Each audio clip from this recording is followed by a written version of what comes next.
Fala pessoal, seja muito bem-vindo ao Fé e Cultura, o nosso podcast.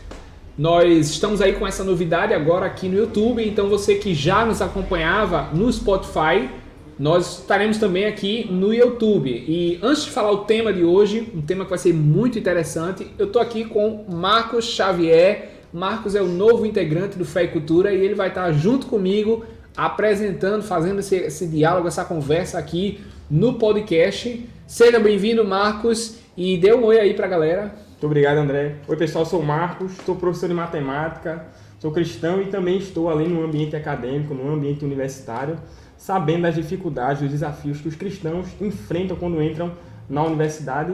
Acredito que o tema é de extrema relevância para os cristãos e vai ser um prazer estar participando, André, com você nesse podcast.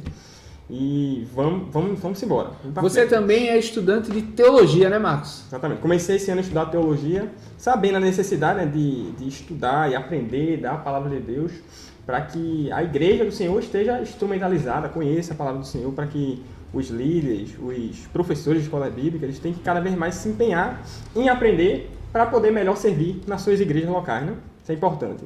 Bom, o tema de hoje é o cristão e a universidade. Os desafios do cristão na universidade. Hoje, mais de 70% dos cristãos que entram na universidade abandonam a sua fé, né? Essa é uma pesquisa feita por uma revista americana, trouxe esses dados para a gente há pelo menos 3 anos. Mais de 70% dos cristãos que entram na universidade abandonam a fé ou tornam-se ateus ou tornam a não querer mais se relacionar com religião. E esse dado é muito relevante, né? Cerca de todo esse povo que entra na universidade, mais de 80% não planejavam fazer isso. E segundo essa pesquisa, as notícias dizem que eles entram na universidade e têm contato com essas novas correntes, novas ideologias, e aí eles passam a ver a sua fé não mais como algo relevante. Então, como é que nós podemos ver, analisar essa questão da fé, né? Sem dúvida, existem desafios para o cristão na universidade, o cristão deve se preparar para entrar à universidade. Como é que a igreja deve ver essas coisas, né, Marcos? Bem, primeiro de tudo, o povo de Deus, os cristãos, eles precisam entender que os desafios, eles vão ser vencidos na medida em que os crentes lerem a palavra de Deus, conhecerem o seu livro, né, de fé e prática, né, assim, né? Então a gente precisa compreender que a Bíblia ela precisa ser lida como devocional, estudada, para que a gente possa ter uma base firme na nossa fé. Nós precisamos conhecer as bases da nossa fé. O cristão muitas vezes vai enfrentar os desafios quando entra na universidade, muito porque não conhece a Bíblia, não conhece a palavra de Deus, não conhece a sua fé, no fim das contas, né? Não tem nem a matéria daquilo que eles estão crendo, né? Não sabe a base. Exatamente. Né? E aí, quando entra na universidade, enfrentar lá ideologias e todo tipo de ideias, logicamente a sua fé vai ser minada, né? Porque não tem base sólida. Agora, Marcos, não é estranho que a universidade seja um ambiente assim tão secular hoje em dia, principalmente no curso de Ciências Humanas, uma vez que a universidade foi criada pelo contexto cristão, né? Você tem ali na Idade Média, a Igreja Católica criando ambiente acadêmico para ensinar. Depois da Reforma Protestante você tem também outros paradigmas de estabelecimentos de educação. Então a universidade como um ambiente acadêmico nasce do meio cristão. E hoje em dia, quer dizer, é o local onde muitos cristãos entram e perdem a fé. Como que foi o surgimento das universidades? Como é que a gente pode analisar essa questão aí do ambiente acadêmico, né? Isso é muito importante e é um paradoxo, né? Porque as universidades elas surgem realmente a partir dos cristãos, né? Então a gente tinha ali um meio de acessar o conhecimento, acessar a verdade, através de 2 aspectos, de 2 pontos de vista, né? Um deles era através da revelação divina, né? Então, através da revelação divina, era um meio de se chegar, de se alcançar a verdade, o conhecimento. E também, além disso, a filosofia grega, então a razão, né? Como um outro meio de acessar então, a revelação pela tradição judaica. Exatamente. E a filosofia grega, né? Pelo período grego-helenístico. E isso é o que vai formar o Ocidente. E isso vai ser a base para o conhecimento ocidental, né? Então, a razão e a fé, o conhecimento de Deus através da lei judaica, né? Então, essas duas coisas, esses dois atributos aí, são importantes para se chegar ao conhecimento, né? Então, a gente vai ver na Idade Média ali matérias como o trivium, como o quadrivium, né? Então, os estudantes que estavam adentrando no mundo intelectual, eles tinham que conhecer de gramática, retórica, dialética, entre outras matérias, né? Para que pudessem ser formados para o ambiente acadêmico, né? Então, por volta do século 11, 12, 13, 14, aí começam a surgir as primeiras universidades criadas pelos cristãos, por monges católicos. Então, veja, é uma influência muito grande da Igreja Católica, da Igreja Cristã, e é estranho, né, que hoje a gente tem as universidades totalmente hostis à ideia de Deus, né? A ideia de Deus. Então, é inadmissível que isso aconteça, sendo que as universidades surgem a partir do meio cristão, né? Então você tem ali não só um estudo das universidades, mas a própria teoria do conhecimento, né? Quais eram as fontes de conhecimento no mundo antigo, no período clássico. A educação no período clássico era a busca do indivíduo pela verdade. Era quando o indivíduo ele procurava se tornar uma pessoa melhor, buscar as virtudes. Né? As verdades transcendentais, e ele fazia isso por meio da educação. Então a universidade surge como uma instituição que vai usar essa busca pela verdade de uma forma séria, né? De uma forma científica, né? Inclusive muitos cientistas surgiram nessa época.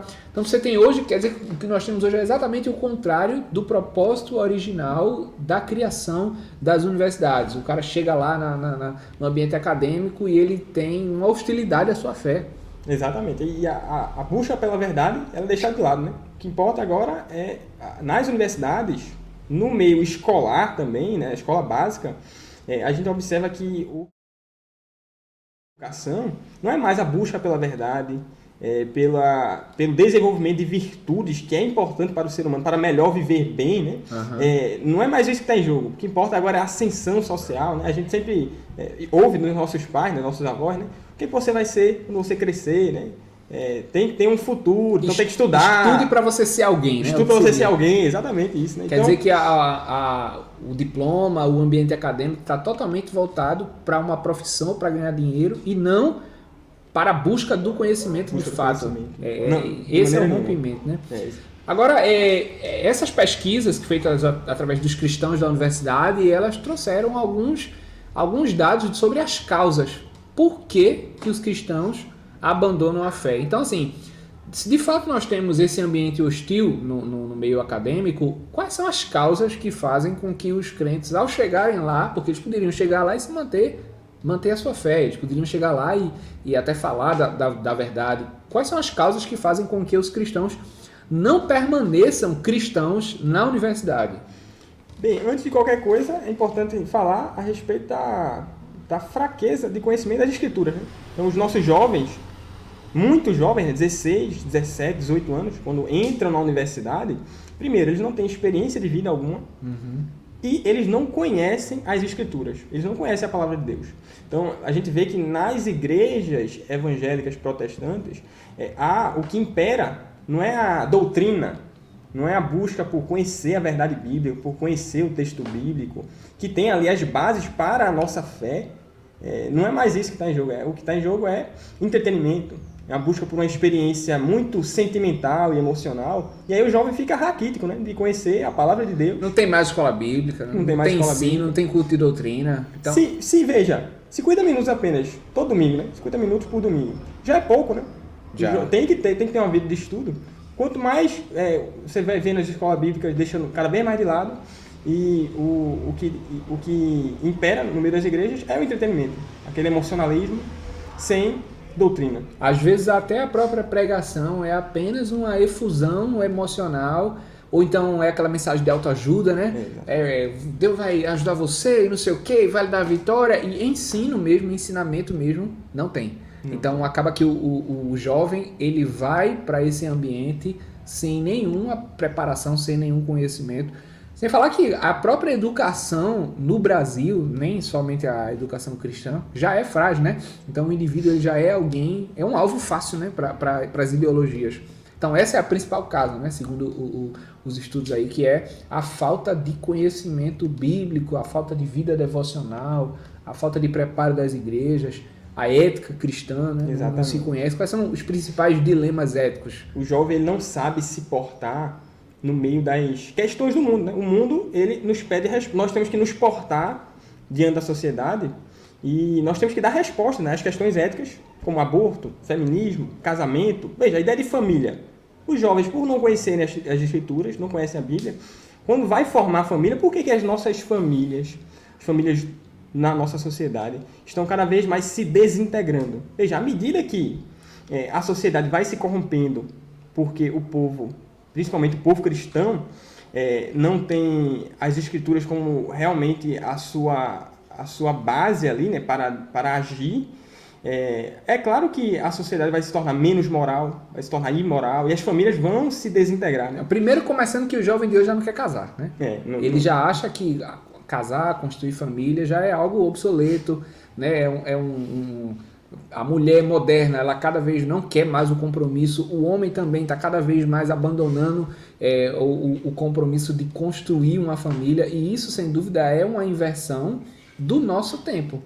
Então, esses princípios que são a base para uma sociedade sólida são princípios que vêm da herança judaico-cristã. Né? Esse abandono, então quer dizer que a universidade tanto influencia a sociedade de modo que destrói as bases cristãs, e aí você tem um povo totalmente secularizado, né? Eles não querem saber do que é a fé, quais são as matérias de fé e nada disso, né? A mente é totalmente transformada. Você comentou no início, André, que 70% dos que entram na universidade, né, eles deixam a fé ou têm a sua fé ali transformada, e um dos pontos é isso aí. Apesar de não deixarem a fé, de dizerem que professam a fé cristã, apesar de não fazerem isso, né, de dizerem que não professam, mas eles são crentes, são cristãos. Mas a sua mente é totalmente secularizada.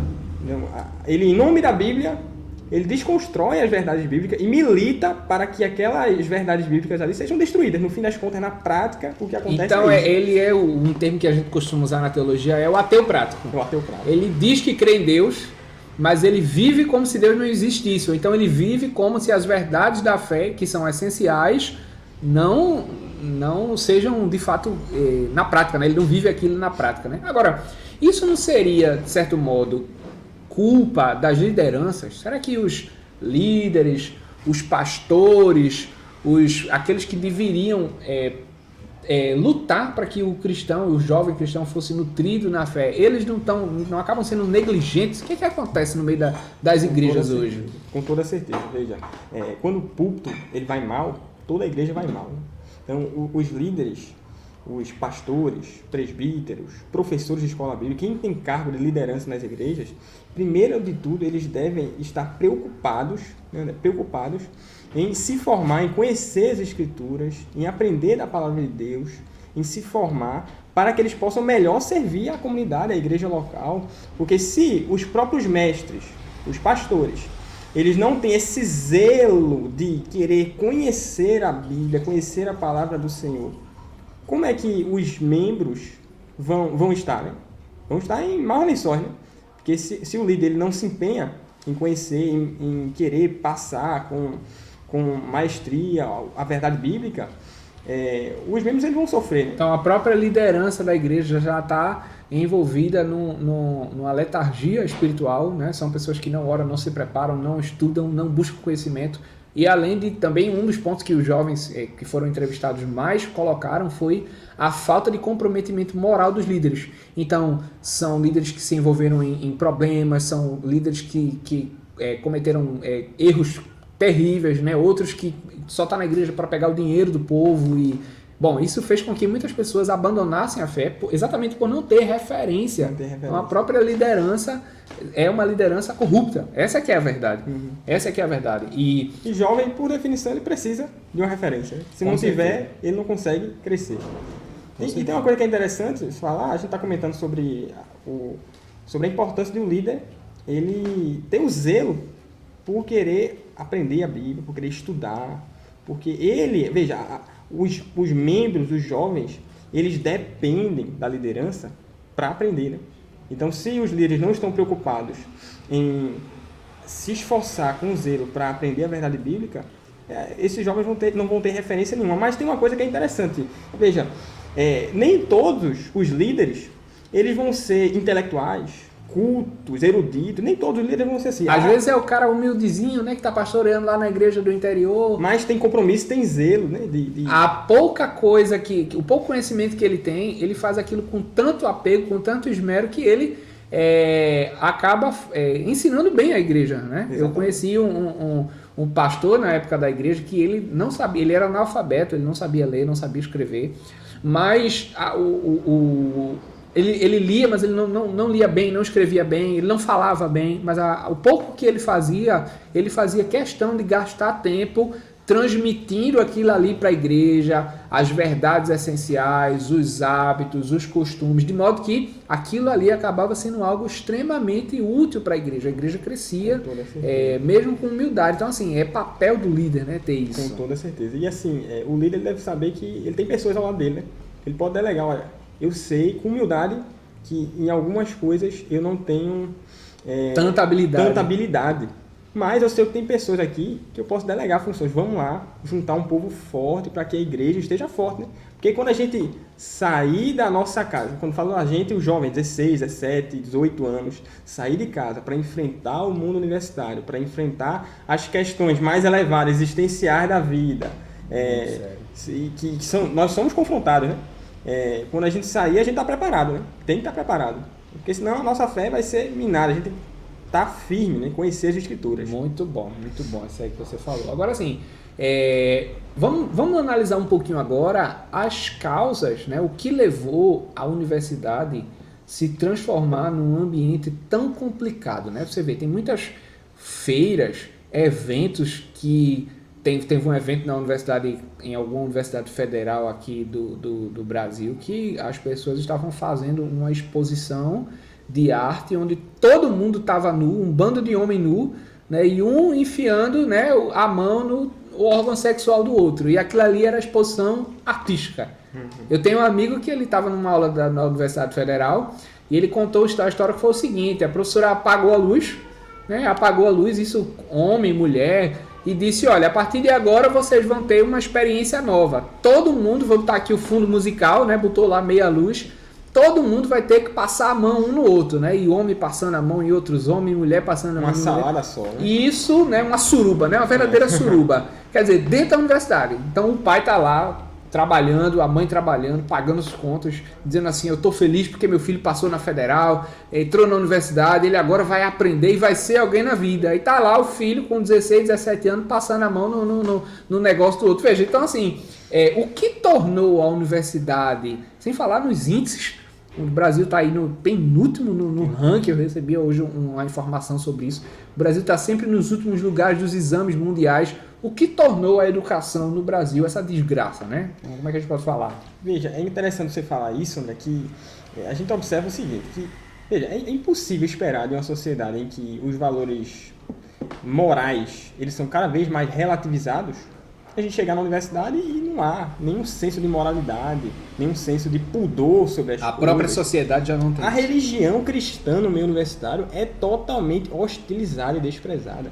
Você chega na UFPE aqui, você vai encontrar símbolos de religiões de matriz africana, você vai enfrentar, vai enxergar, vai ver satanista, um culto ao satanista, você vai encontrar vários tipos de religiões ali, mas a religião cristã é proibido, né, de se ter céu. As pessoas que se declaram cristãs e professam a sua fé e defendem a sua fé são perseguidas, inclusive professores. Os poucos professores que tem na UFPE, na Universidade Federal de Pernambuco, que professam a sua fé e que tentam defender a sua fé, eles estão hostilizados, são deixados de lado. Pela própria classe de professores também. Exatamente. E aí, assim, por quê? Como é que a gente chega até isso? Veja, a gente tem, ao longo da história, um movimento que foi chamado, né, movimento político ideológico, que é o marxismo, né? O marxismo. Marx, ele tem ali com a teoria dele do capital, né? Relação de opressor e oprimido. A gente vê ali o comunismo que foi um fracasso em todo o mundo. O mundo viu que aquilo foi um fracasso. A luta armada não deu certo para impor o regime comunista. Nem em Cuba? Nem em Cuba, né? E aí eles perceberam isso. Então, os intelectuais, os teóricos, eles observaram que, veja, se a gente fizer uma revolução, não mais armada, mas pelos meios culturais, né, de mídia, de propaganda, através da literatura, por tudo que é cultura, que isso vai ser mais eficaz. E eles realmente foram profetas nisso, porque realmente a cultura ela tem um poder muito grande de transformar as mentes, né? Tem um poder muito grande de transformar as mentes. Então a gente observa que depois do fracasso do comunismo, eles tentam, através da cultura, transformar as mentes e vêm conseguindo. E isso vai, André, a gente fala isso aqui, veja, a gente fala isso sobre, parece algo muito histórico e distante da igreja, mas na verdade não é. Aquilo que a gente chama do marxismo cultural, cada vez mais está impregnando as nossas igrejas e transformando a fé cristã dentro das igrejas. Então a gente vai ver pastores, freiras, padres, líderes religiosos que no púlpito, na missa ou no culto, eles em nome de Deus, eles desconstroem a verdade bíblica justamente por causa desse fenômeno de transformação cultural que as igrejas não estão isentas disso, não estão longe disso aí não. Não é verdade? É interessante, você falou de Marx, né? Marx que era alguém que declaradamente anticristão, né? A construção literária dele combate ideais do cristianismo. Então quer dizer que o movimento comunista no mundo, ele deixa de querer tomar o poder pela força armada e passa então a fazer uma revolução cultural.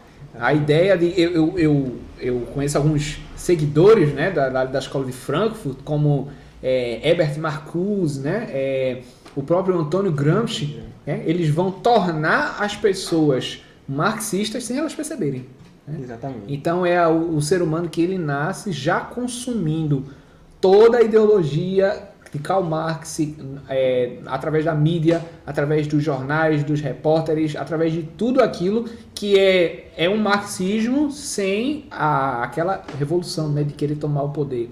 Então, parte da universidade foi contaminada com isso. Ou quase a gente não pensa com a nossa própria cabeça, né? A gente pensa com a cabeça dos grandes homens do passado, né? Dos intelectuais do passado. Então, as filosofias, elas vão ter uma influência muito grande no pensamento de toda uma sociedade e, por que não, dos crentes. Nós estamos no meio do mundo e nós somos transformados por esse mundo se a nossa fé não estiver firme. Né? Agora, Marcos, existe um propósito em tudo isso, né? Alguém que pensou em usar a ideologia marxista na educação quis usar a educação para um propósito. Então você tem um rompimento com a metafísica, né? com aqueles toda a educação clássica, e a educação agora passa a ser servo de alguém. Ela passa a ser usada para alguma coisa, né? O progressismo, quer dizer, as pessoas querem transformar a sociedade em uma sociedade melhor a partir da ideologia, aquilo que nós chamamos de engenharia social. A engenharia social é quando a educação é deturpada. Como é que acontece esse processo na educação, né? O que na base da educação clássica que tinha um indivíduo em busca da verdade mudou para agora ser uma educação das massas? Nós podemos chamar assim. Agora é uma desgraça, né? É uma desgraça. Então, veja, aqui no Brasil, a gente tem o Paulo Freire, né? Paulo Freire é conhecido aqui como o patrono da educação, nosso conterrâneo aqui. Aquele velho de barba, né? Aquele velho de barba, né? As barbas do profeta, do Satanás, né? Profeta do Satanás. Profeta do diabo. Veja, ele faz uma releitura, uma espécie de releitura de Karl Marx, né? Que dizia que tinha uma relação na sociedade de opressor e oprimido entre patrão e empregado, né? E o Paulo Freire ele faz uma releitura no sentido de que ele vai dizer que há uma relação de opressão, de opressor e oprimido, não somente em relação ao empregado e patrão, mas em relação a pais e filhos, professores e alunos, homem e mulher. Então a dialética marxista, que é enxergar a vida por uma luta de classes, em Paulo Freire agora é aplicado na educação. Na educação, em todos os tipos de relações humanas, há uma relação de opressor e oprimido. Inclusive homem, mulher, marido e esposa. Com toda certeza. Isso é totalmente anticristão, né? Com certeza, com certeza. Então, veja, o que esperar das famílias que são influenciadas por esse tipo de ideologia? O que esperar, né? Então a gente vai ter um conflito extrema entre marido e mulher, entre homem e mulher, mas dentro da sala de aula, falando de educação, essa relação de opressor e oprimido entre professor e aluno, para Paulo Freire, que é hegemônico nos centros universitários, né? Não há espaço para outro tipo de teórico da educação. Você falar mal do Paulo Freire no meio do centro de educação ali, você apanha. Com certeza. É consagrado. É quase um deus. Com certeza. Hoje tem uma pintura dele lá estampada na frente do CE, né? Veja, aí Paulo Freire agora, falando sobre a busca pela verdade, no passado, né? A educação como forma de busca pela verdade, busca pelas virtudes. Não tem mais isso. Para Paulo Freire, a educação, isso fica claro nas obras dele, Pedagogia do Oprimido, Pedagogia da Autonomia, Pedagogia da Esperança, fica claro que o que se deve levar ao máximo é aquela ideia do senso crítico, de criticar a estrutura que está imposta. Qual é a estrutura que está imposta? De opressão, né? Então, nós somos oprimidos e nós devemos ter o senso crítico de nos rebelar, e aí vem a revolução de Paulo Freire, de nos rebelar contra esta opressão. Então é educar para a revolução. Para a revolução. É uma educação libertadora dessas amarras da opressão. Aí. E se nós bem sabemos, esse status que a sociedade tem antes dessa revolução é exatamente a tradição judaico-cristã. Né? O Brasil totalmente construído com base no pensamento cristão católico da chegada dos portugueses. Em seguida, a tradição protestante, que vem com missionários americanos e tal. E aí, esse é o status que impera. É por isso, então, que o cristianismo é tão rejeitado num sistema educacional marxista. Com toda certeza. E é uma educação, você veja, que é uma educação que leva em consideração apenas, único e exclusivamente, a prosperidade ainda aqui nesta terra. Então você veja que a educação é para um bem-estar social. Então as pessoas cada vez mais elas ficam apegadas aqui. Veja, há um pensamento tão anticristão quanto esse materialismo de a gente querer esse bem-estar único e exclusivamente aqui. A fé, cada vez mais, ela é fragmentada. Não há essa ideia de transcendência, de metafísica. Estudar metafísica. Porque o mundo é uma realidade que se encerra aqui mesmo, né? Nessa esfera. Exatamente. E aí você não tem necessidade nenhuma de ter Deus. Não. Muito menos verdades como a vida eterna. Então toda a esfera do cristianismo é destruída. Toda a esfera do cristianismo é destruída. Bom, então nós temos aí esse panorama, esse cenário histórico, né? Que faz com que a educação seja totalmente deturpada do seu propósito. Você deixa de ensinar o indivíduo, a educação deixa de servir o indivíduo que busca a verdade, que busca crescer e passa a servir o coletivo. Então você molda as massas a partir da educação. Agora, a mídia entra também nisso, né? Você tem aí emissoras de TV que sempre estão construindo elementos, novela, filme, o próprio jornal, né? As emissoras jornalísticas, elas estão sempre dando um viés. E isso faz parte do dia a dia do cidadão comum, né? Que é o grosso de toda a sociedade, é o cidadão comum, né? Então, a gente é formado por isso, por essas ideias que são transmitidas através desses meios culturais, como novelas, repórteres. E o brasileiro, ele tem uma péssima mania de acreditar em tudo que ouve da televisão, né? Em tudo que ouve da televisão. Então, isso é péssimo. E aí, a gente vai perdendo essa batalha se nós, como jovens cristãos, os líderes, os pastores, professores de escola bíblica, eles não fazem o trabalho que deve ser feito, né? Que é educar, né? Nós devemos tomar como as uma rédeas vocação, da educação, né? Exatamente, e educar, né? Como está dito lá, né, em Deuteronômio, Deus diz ao povo, né? Diz ao povo de Israel lá, olha, quando vocês estiverem à mesa, vocês devem falar destas palavras ao comer, ao ir dormir, ao se levantar. Quando vocês saírem e entrarem, escreva aí nos umbrais, né, nas portas, para que vocês lembrem dessas palavras. Ou seja, tem que ter doutrina, tem que ter ensino, tem que ter esse processo de educação genuína, né? Na busca pela verdade e transmissão das verdades bíblicas, para que a gente tenha a nossa fé sólida, né? Agora, para a sociedade é então útil que a igreja ela tenha também um papel social, né? Nós devemos influenciar a sociedade com como se fosse assim, uma resposta à guerra cultural. Quer dizer que a igreja também tem um papel na guerra cultural. Como é que nós podemos, então, solucionar isso, né? Como o cristão deve se preparar para ir para a universidade, para entrar na universidade sem ter que abandonar a sua fé, ou pelo menos para ter uma resposta adequada para a ideologia que vai confrontá-lo? Como é que a gente pode fazer isso? Bem, André, eu penso que, primeiro de tudo, é necessário que a gente tenha o amor, o zelo, né, pela palavra do Senhor. Tem que ter o zelo por estudar a Bíblia, ter amigos, ter pessoas ao seu redor que queiram conhecer a verdade bíblica. Porque sem isso, sem esse básico aí de conhecer a Bíblia, a gente vai chegar lá e não sabe defender, né, a razão da nossa esperança, né, como está escrito na carta de Pedro, né? A gente não vai conseguir ter isso, né? Então é necessário que a gente conheça a Bíblia, conheça as Escrituras, e para que a gente possa chegar lá e ter respostas para dar ao mundo, né? Para que a gente tenha a nossa fé, não somente para debater, discutir a nossa fé, mas para que a gente chegue lá e tenha a nossa fé firme, né? Tenha a nossa fé firme.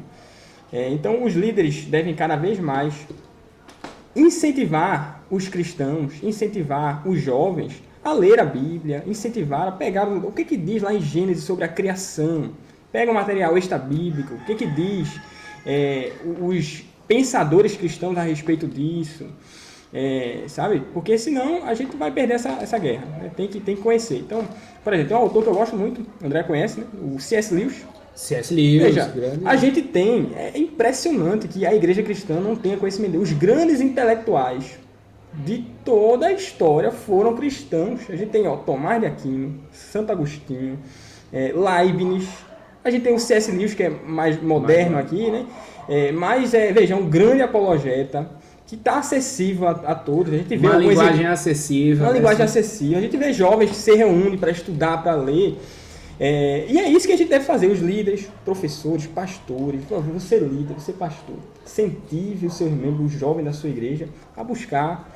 Porque, eu sou professor de escola bíblica, eu gosto de comentar com os jovens o seguinte: veja, se você não conhecer a Bíblia, se você não tiver respostas para dar ao mundo sobre a sua fé, quando você tiver seu filho, sua família, como é que vai dar a sua família? Hein? Porque a gente tem que ser o alicerce na nossa casa. Você vai ensinar o quê, né? Exatamente. Se não tem o que ensinar, o mundo é que ensina, né? Exatamente. É o que eu digo lá também nos jovens lá da igreja, é exatamente isso. Não tem outra fórmula. Deixe de ser vagabundo e vai estudar. Essa aqui é a verdade. Porque se você não educar a sua família, não ensinar a sua família, não tem problema nenhum. O cara vai chegar na TV, vai ligar o pirra vai ligar no Netflix, vai lá no YouTube, e ele vai ter todo tipo de gente falando todo tipo de besteira pra ele. E é assim que funciona. O mundo, a guerra, gente, ela é espiritual. A gente tá no mundo, né? A gente tá no mundo e vai enfrentar isso aí, inevitavelmente, né? O apóstolo Paulo diz que nós somos entregues à morte todos os dias como ovelhas levadas para o matadouro. Ou seja, vamos estar expostos a uma sociedade que está fadada ao fracasso. O mundo jaz no maligno.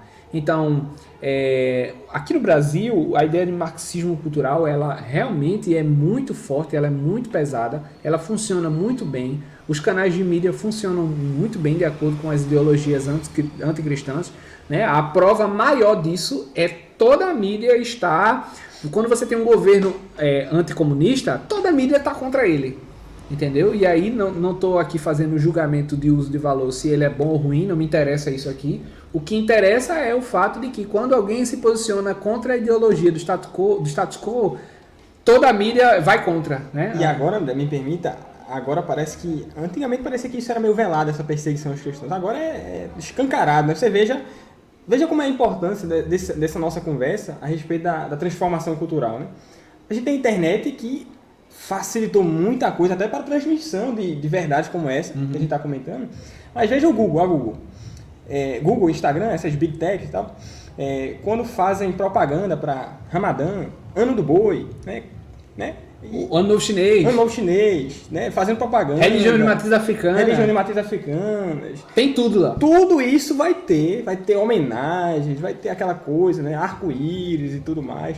Mas chegou a Páscoa, chegou o Natal, não tem uma lembrança, não tem um símbolo. Quando você entra, por exemplo, né, numa figura do feminismo, então alguma mulher negra que fez alguma coisa que você nunca ouviu, não conhece, né, praticamente não tem relevância nenhuma para a história, a pessoa está lá exposta na página do Google. Agora, a maior festa cristã da religião que mais influenciou a sociedade ocidental não tem referência nenhuma. Quer dizer, as igrejas católicas e evangélicas no Brasil inteiro comemorando uma festa e as redes sociais simplesmente não dão nenhuma referência a isso. Então, assim, se você quiser um exemplo maior da perseguição do que este, né, então você está perdido. Né? Se alguém ainda finge que não está acontecendo nada, está perdido.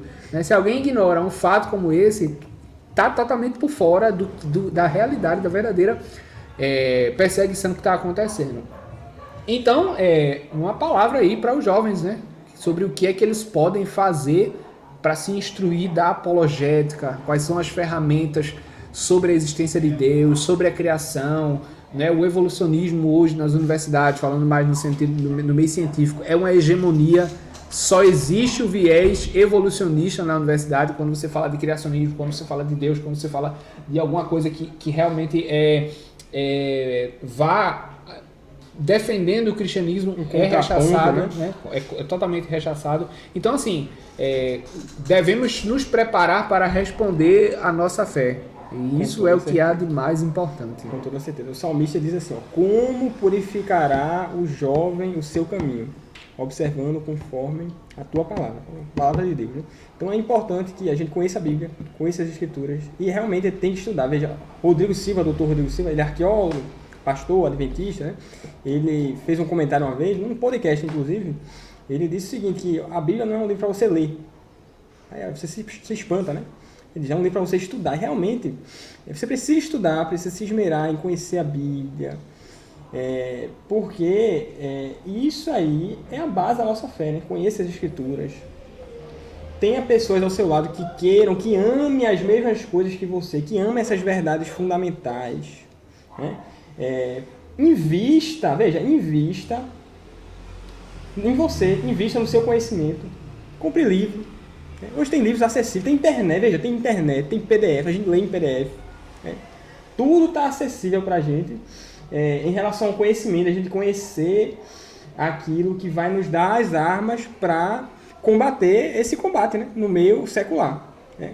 Então a ideia do podcast é que você pegue tudo isso aqui que foi falado e busque abranger de uma forma melhor.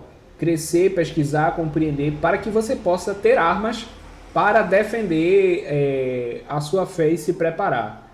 Gente, eu espero que esse episódio tenha contribuído para você de alguma forma. Marcos e eu estaremos aqui nesse podcast, nós vamos ter conteúdo semanal, a gente vai postar vários vídeos também no Instagram. Você pode seguir Fé e Cultura no Instagram, Fé e Cultura Podcast no Instagram, que vai estar lá, a gente vai colocar os cortes, vocês vão poder ver trechos e com certeza vai ser... nós queremos contribuir para essa guerra, para essa batalha, e se você aí curte, deixa o seu like, compartilha, manda para todo mundo aí que você conhece, que é cristão, que tem alguma importância desse tema, porque a intenção do podcast é essa, é fazer a gente crescer e ter relevância também aí na internet. Né? Com toda certeza. Então, muito obrigado, Marcos, seja bem-vindo ao time Fé e Cultura. E até a próxima, pessoal. Muito obrigado.